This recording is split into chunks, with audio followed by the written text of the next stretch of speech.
Hey everyone, welcome back to our channel. তো আমরা সেদিন চলে গিয়েছিলাম হাওড়ার অন্যতম বিখ্যাত মেলা হাওড়া উৎসবে, যেটা ছিল রামরাজাতলা। তো এখানেও স্কুটি পার্ক করছে। তারপরে আমরা টিকিট কাউন্টারে টিকিট কেটে মেলার মধ্যে এন্ট্রি করলাম। এখানে অনেক সুন্দর সুন্দর দোকান আছে, যেখানে জামা কাপড় থেকে শুরু করে স্টেশনারি আইটেমস এবং আরও অনেক কিছু পাওয়া যাচ্ছে।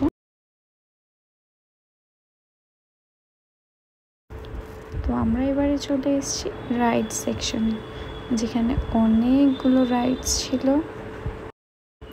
এই রাইডটা ছিল সব থেকে বেশি ডেঞ্জারাস বলে আমার মনে হয়েছিল, কারণ এই রাইডটা প্রায় 360 ডিগ্রি পুরো ঘুরবে। তো এখানে আমি ওকে বলছিলাম যাওয়ার জন্য, কিন্তু ও তো ভয়তে আর যেতে চাইলো না।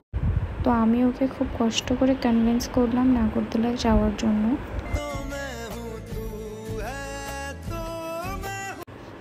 নাগরদোলায় চড়ে আমরা অনেক সুন্দর উপর থেকে ভিউ পাচ্ছিলাম। পুরো মেলাটার এটা একটা অনেক সুন্দর ভিউ।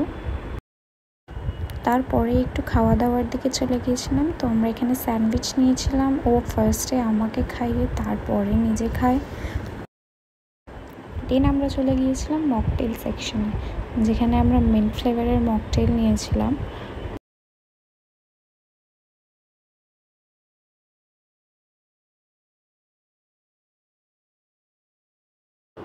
এখানে বাচ্চাদের খেলার জন্য অনেক কিছু রাইডস রয়েছে, যেমন এটা একটা ফান ওয়ার্ল্ড বলে। এছাড়াও আরও অনেক বাচ্চাদের জন্য খেলার রাইড ছিল।